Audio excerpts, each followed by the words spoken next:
Good morning. I thought I'd squeeze chapter 12 in this morning before my day starts. I've got some online training in a minute, so I thought let's see if we can get another chapter done and see if we can get the book finished before all the children come back. So here goes. This is the burning, chapter 12. And if you remember, the alarm had just gone off with unwelcomed arrivals. Crom headed straight for the doorway, throwing the curtain aside. From the tunnel came the alarm again. Could Podkin hear the sound of clanking armour as well, or was that his imagination? He felt his heart begin to pound against the flimsy bones of his chest. "Wait," Miss shouted. "Our weapons!" The two dwarf rabbits ran to the battered wooden box that leant against the crumbling wall of Shape and Quince's hovel. They threw open the lid and began rummaging inside, flinging copper coins, cut purses and empty mead jugs everywhere. Finally, they pulled out an old selection of items and began putting them on. Both had two bandoliers made of soft leather and covered in tiny buttoned pouches. Mash also had a long piece of wooden pipe, and Mish grabbed a wooden catapult. She tested the rubber on it and grinned. "There's more weapons," she said. "You should arm yourself." Podkin waved Starclaw in answer, but Paz ran to the box and dragged out a bronze short sword. She swished it through the air a couple of times. "What have you got that for?" Podkin asked. "You don't even know how to use it." "I do." "How?" "Mother would never let you loose with the deadly weapon. She wanted you to learn weaving and embroidery." "I got Melfrey, the weapon master, to teach me," said Paz, "whenever he couldn't find you because you were off snoozing somewhere." Toasted turnips, Podkin thought. They would have amounted to quite a few lessons. She's probably pretty good. He nodded to his sister with a grudging admiration, and she turned to follow Crom out of the burrow. Now, what was not the time? Now was not the time for a squabble. Before leaving, he had a quick rummage in the box and pulled out Paz's silver bracelet and his belt buckle. Goddess be damned if he was going to leave them behind for Shape and Quince. He tucked them into his cloak pocket and hurried after the others. The small group stepped out of the doorway, weapons at the ready. Crom scooped Pook onto his back and ran a paw along the mildewy earthen wall. "Does this tunnel lead anywhere? An exit? Somewhere to hide?" He sounded like a soldier now, a captain about to lead his troops into battle. Mish and Mash both shook their heads. "It's a dead end down that way," said Mash, "just a load of rubbish and slops." "Then we have to go back to the main chamber. Everyone stay behind me and don't get separated," Crom ordered. It was the last thing they wanted to hear, but they fell in line all the same. The tunnel seemed longer and scarier than ever. Noises floated towards them that were nothing to do with the market. Snatches of shouting, shrieks of fear. Podkin dreaded what he would meet them when they stepped out into the main chamber. He thought of the gorm, bursting up from the ground, pouring out into the Mumbury Longbarrow to rip away everything he loved. To see that again, to feel that much terror, every muscle in his body tried to make him turn and run the other way. In his hand, Starclaw fizzed and juddered. It was like the dagger knew his fear and was angry about it. Podkin stared down at it in the gloom. Could it really read his mind? Was it trying to help him? Anger was good. Anger was powerful. It gave him the courage to keep moving forward down the tunnel, and when he got to the end, well, it might be enough to make him want to actually fight the gorm, but it would help him find the strength to get past them, if he could, out into the forest where he actually stood a chance. "Quietly now. Keep low." Crom's command snapped Podkin from his dreaming, and he realised they were almost to the tunnel mouth. The other rabbits were all crouched low, keeping to the shadows. Mish jumped on Mash's shoulders to put out a candle that was lighting the tunnel, and it became even darker. They crept forwards so that they could see the huge chamber of Bone Root Market. The place was in chaos, but not of the mad, busy, bustling kind. The stalls at the closest end of the market were all overturned and trampled. Goods were crushed and smashed, banners and bunting strewn everywhere. Crowds of jostling rabbits were scrambling away towards the far end of the chamber, throwing things out of their path as they went. It was a stampede of crazed terror, and Podkin could see what was causing it. Directly opposite the tunnel mouth they were crouching in was the Bone Root entrance, now crammed full of hunched, armoured shapes. It was the Gorm, just as he had known it would be when the alarm sounded. There were 20 of them at least, standing between the crumbling pillars and winding roots, with more stomping into the chamber behind them. Torchlight glinted off their cruel armour as they stood in formation, looking around at the place they had just destroyed with their blank red eyes. "They're just standing there," whispered Paz. "Why aren't they chasing the market rabbits?" Podkin saw she was right. Surely they should be attacking, or at least smashing the rest of the market into pieces. It was almost as if they were waiting for something. There was a commotion in the tunnel, and Pod realised they were about to find out what. The Gorm parted, making space for someone to enter, someone taller and fiercer than the rest, with a pair of lopsided iron horns curling upwards from his helmet. Scramershank. He was here. He had caught them. Or had he? Did he know they were hiding just a few metres away? Maybe the Gorm had just stumbled upon Bone Root by accident. Did they mean they were able to sneak past and escape somehow? All these thoughts raced through Podkin's head in a few seconds. He didn't feel brave or angry anymore. Even the thrumming dagger he was holding couldn't stop him trembling.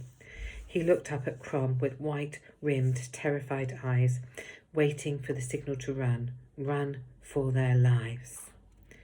"Hold," the big rabbit whispered, sensing the fear of the others. "Not yet. Not yet." Podkin grabbed Paz's hand and squeezed tight, looking across at the Gorm and their evil, father-killing lord. There was no sign that he'd seen them. Scramershank was beckoning his troops, 2 of whom were dragging something down from the entrance. Was it a rabbit? Yes, a half-dead, beaten scrap of one. But his long beard and patched amber, Podkin recognised him as the guard who had let them in through the hidden door. His face was bruised and blooded now. He had clearly put up a good fight for all the good it had done him. "Lift him up." Just hearing Scramershank's voice again made Podkin want to cry. Oh, if only he were some kind of legendary warrior, like in the stories, who could storm out there and smash the Gorm to pieces, instead of hiding in a tunnel, trying not to wet himself. "Can you hear me?" The guard rabbit had been hoisted upright, and Scramershank was face to face with him, staring right into the poor creature's eyes. He made some kind of noise halfway between a grunt and a whimper. "Thought you'd hidden yourself away, didn't you? Thought you were all safe from the Gorm down here in your stinking little pit." The rabbit grunted again. "It was only a matter of time, of course," Scramershank continued. "We were bound to find you, just as we'll find every rabbit in all of the 5 realms. There is no one, nowhere you can hide from the Gorm." His men cheered at this and banged their swords against their armour, making a hideous clanging din that echoed around the chamber. When it had died down, Scramershank grabbed the guard's rabbit's beard and jerked his head up hard. "Enough talk. I'm in a good mood today, so I'll give you one chance to spare your miserable life. I'm looking for some rabbits, little rabbits, a boy, a girl, and a baby. Podkin and Paz both held their breath, clinging on to each other as hard as they could. They have something I want, a dagger or a sword. I'm not sure what it looks like, only that it isn't a silver broadsword. Scramshank paused to snarl, angry that he'd been tricked by the Lobkins' decoy. If they've been through this festering flea pit, you must have seen them. What would the rabbit say? Would he betray them? Please, please, please, Podkin thought, not sure who he was even praying to. The guard rabbit lifted his head higher with the last of his strength. He opened his mouth to speak, and Scramshank leaned in closer to listen. There was a moment of total silence that seemed to stretch on forever. Scramshank was like an iron statue, motionless as the gob of spittle ran away down the faceplate of his helmet. Then, with a speed and strength that shocked even Podkin, the Gorm Lord grabbed the guard rabbit and threw him across the chamber. He sailed through the air like a broken doll, crashing into a candle stall, sending sparks and hot wax showering everywhere. Flames began to spring up amongst the market wreckage and tinder-dry roots, and with nobody to put them out, they quickly spread. Was this the diversion they'd been waiting for? Just as Podkin looked up at Crom for a signal, he caught sight of movement from the corner of his eye. The Bone Root rabbits had regrouped themselves into a ragtag army of a kind, and had used the guards' questioning as a diversion. Sneaking up almost up amongst the abandoned stalls, they had crept into position, and, even as flames began to leap up around them, they let fly a hail of spears, arrows and stones at the Gorm invaders. The Battle of Bone Root had started. Podkin stared on in horror. Besides the attack on Mumbury, he had never ever witnessed any real violence. That had been nothing compared to this. Missiles pinged and zipped through the air, most of them clanging harmlessly off the Gorm armour. A few seconds later, the Gorm responded, sending long, iron-tipped spears whooshing in towards the Bone Root rabbits. Around them all, the fire grew, filling the air with stinking smoke. Still, Crom waited. It wasn't until the flames had spread almost up to the mouth of their tunnel that they finally made a move. Clouds of smoke billowed everywhere. He couldn't even see the Bone Root entrance anymore, so he was sure the Gorm couldn't see him. "Now, everybody!" Crom shouted with a whisper. "With me, as fast as you can!" They stood and ran down the tunnel and onto the cavern floor. The entire marketplace had become a bonfire, sending sheets of flame shooting up to the root-covered ceiling above. Showers of sparks whirled amongst the black smoke, and burning streamers of bunting flapped this way, like huge snakes made of fire. Bone Root rabbits danced in and out of the inferno, shooting spears, then dodging away again before Gorm spears could find them. "I know a way," Crom called back to the group, "but you must guide me." He put his hand and Podkin grabbed it, thinking to lead him along, but the warrior rabbit hauled him up onto his back next to the mewling, shaking Pook. "Be my eyes, Podkin. We need to find the cell stall quickly now." Podkin had a vague idea where it was, but it was difficult to see in the smoke. He put his arm around Pook to comfort him, then shouted to Crom's ears, "Forward! Keep going along the side of the cavern." With Crom leading away and Podkin steering him like a rider on a giant rat, they made their way quickly as they could along the edge of the market floor. They had to dodge pieces of burning canvas and step through the shattered remains of stalls as they went, which slowed them down dangerously. Podkin snuck a quick glance across the cavern to see the Gorm steadily advancing, stepping through the flames that licked off their armour. "I hope they boil inside," he thought. but they just kept striding on as though they couldn't even feel the heat. Nearly there, he shouted in Crom's ear. He thought he could see the bodies on some rabbits amongst the debris. Was that one of the gambling rabbits? Was that one of the gambling rabbits lying curled beneath the broken stool? And there, was that the rabbit with the pickled beetroots that had given them directions where they first arrived? Podkin felt they should do something, but there was no time to stop and help. It was every rabbit for himself. The Southsword Market, Paz yelled. There it is. Just a few steps further, behind a wall of rolling black stone, there it was, the fenced enclosure where Podkin had first spotted Crom. He remembered wondering how a blind rabbit could possibly fight. Now his very life depended on him. Quick, everyone, into the enclosure. Head for the stone pillar at the far side. There's a passage behind. They all dashed across the now empty space, past the tattered blanket where Crom had sat for goodness how long. Sure enough, there was a tunnel entrance just the right size for a small rabbit hidden amongst the shadows. Paz was about to dart in when something struck the stone pillar by her head with a loud crash. Sharp chips of stone exploded off it, hitting her in the face and knocking her to the floor. It was a spear, Podkin saw, and it had missed, spiking her through the head, but only by a few inches. Crom spun around, making Pod and Poot cling on for dear life. There, stomping out of the smoke, clouds, was the Gorm warrior. His iron armour was blackened by soot, the fur on his ear seared away, and the flesh beneath scorched pink. Not that he seemed to care. His jagged broadsword was already swinging towards them, those dead red eyes staring at them as if there was nothing but walking meat. Jump back, Podkin yelled, making Crom leap, just in time as the sword swooshed past his nose and thudded to the snow floor of the cavern. Didn't you hear it coming? The noise, Crom shouted. It's too much. I can't hear where he's coming from. Be my eyes again, Podkin.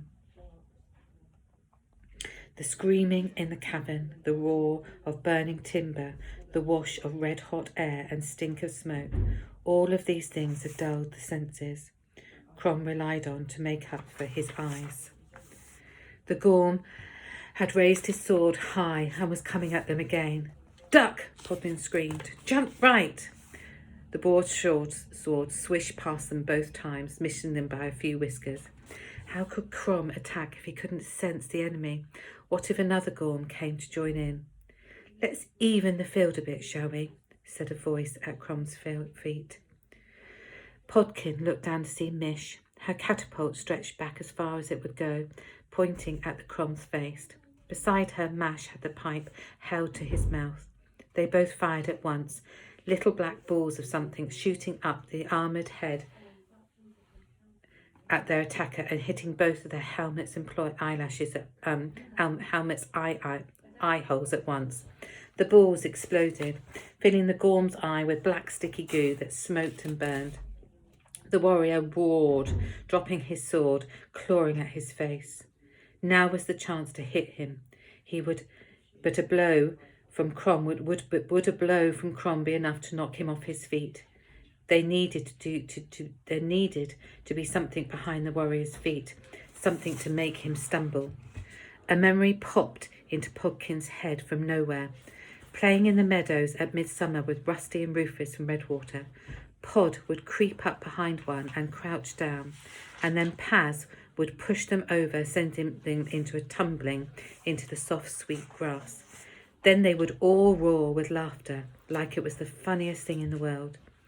A burning underground market was 1,000,000 miles away from Mumbury Meadow, but it could still work, couldn't it? Podkin slipped from Crom's back and dashed around behind the corn, crouching into a bull.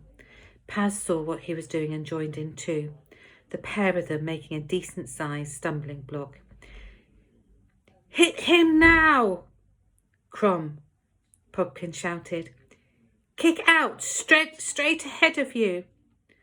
The warrior rabbit threw himself backwards, dropping to take his weight on his hands and bringing both feet up for a mighty kick. It caught the Gorm in the chest as he toppled, spilling over Podkin and Paz and crashing into one of the stone pillars like a clap of thunder.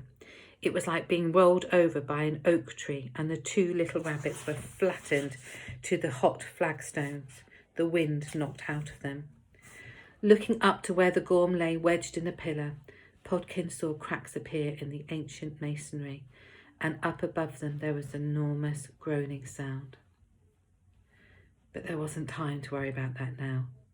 Mish and Mash dragged him and Paz up from the floor, and the whole group dashed into the tiny burrow, coughing and choking as they went.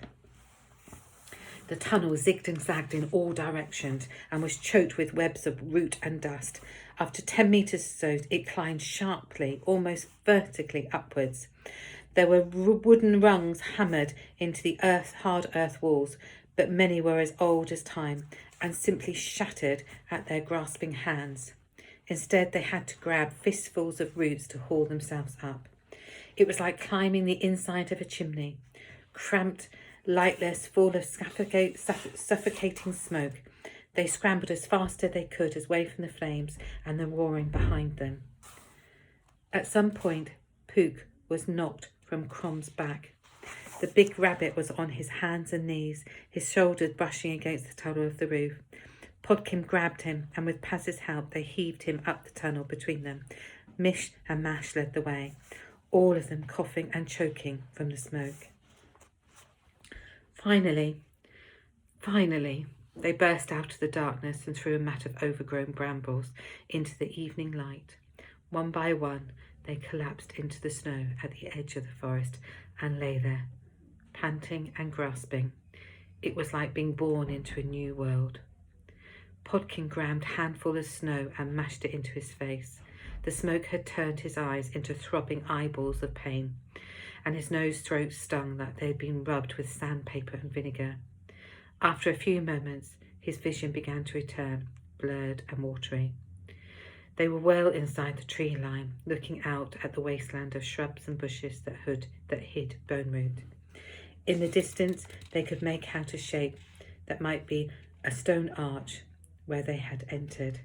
Here and there amongst the trees, he could see lines of moving shapes. Streams of rabbits were pouring out of other hidden exits, fleeing their homes like ants from a nest that had just been doused with boiling water. Podkin felt very sorry for them all. They had run for the Gorm to get here, and now they were running again. "Did you feel that?" Paz said. She was lying beside him, covered head to foot in black soot. "What?" he croaked. "The ground. It moved." Podkin looked at the forest floor around them, and then he felt it as well, a deep shudder in the bones of the earth. "The chamber's collapsing," said Crom. "We better move." Even though Crom was right and their lives were in danger, none of the rabbits had the energy to lift a paw. They sat coughing and staring as cracks began to appear in the snow not 10 metres away from them. With a painful, groaning, ripping sound, the cracks spread. Trees began to lean inwards, and sprouts of smoke started seeping up from the open wounds in the soil. "Back!" Crom shouted, and this time they somehow found the last shred of energy, enough to scrabble and drag each other further into the trees where the ground was more solid. Podkin turned around in time to see the circle of the size of the entire Bone Root marketplace tear itself out of the earth, and then everything inside, trees, bushes, mud, snow, all folded downwards into the pit with a crashing roar that shook them off their feet. Where a messy scrubland had once stood, now there was a gaping hole, oozing black smoke into the darkening sky. On the far side, where the ruined arch still jutted upwards, Podkin could see figures staggering out of the wreck of Bone Root, armoured, hunched figures, streaming with smoke and burnt blood. He counted 10, maybe 15 of them before they stopped coming. Most of the attackers must be buried beneath several tons of earth, stone and root now. Good, he thought. and he would have done a little dance of joys had he not spotted the last Gorm soldier step free of the tunnel. He was bigger than the rest by a good head, and the spikes on his armour were terrible and huge. White bony things hung from his belt, and he was leaning on a massive two-headed broadsword for support. As Bodkin stared, he turned to look across at the chasm the bone root had left, and Pod was sure he could see two glowing red spots of light in the slits of his helmet. Podkin felt his lips form his name. Scarishbank had survived. Goddess curse him. What is it, Pod? Paz had him by the soldier's shoulder and was shaking him, a look of grave worry on his face. He wanted to answer, but all he could do was point. Paz followed his stare, and when she saw what he had seen, she snatched Pook up into her arms and ran. They all ran as fast as they could, as fast into the forest as they could, just as if the devil himself was behind them, which, in a way, he was. I have to go and do some training now. I'll try and catch up with chapter 13, Tales Within Tales, shortly.